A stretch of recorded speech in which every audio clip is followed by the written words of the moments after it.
ఉన్న బంగారాన్ని విడిపించి ఆ రోజు ఆన్లైన్ రేటుకే మేము కొంటాం. Sharma gold company. నిజామాబాద్ జిల్లా నవీపేటలో ముగ్గురు 10వ తరగతి విద్యార్థినుల అదృశ్యం కలకలం సృష్టించింది.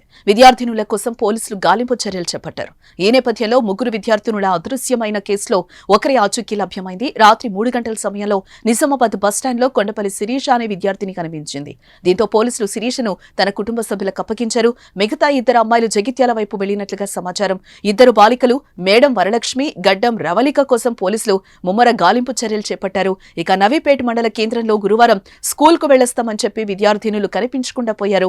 రాత్రి వరకు ఇంటికి రాకపోవడంతో వారి తల్లిదండ్రులు పోలీసులను ఆశ్రయించారు. కొండపల్లి శిరీష, మేడం వరలక్ష్మి, గడ్డం రవళిక అనే ముగ్గురు విద్యార్థినులు కనిపించకుండా పోయారు. వీరు స్థానిక బాలికల పాఠశాలలో 10వ తరగతి చదువుతున్నారు.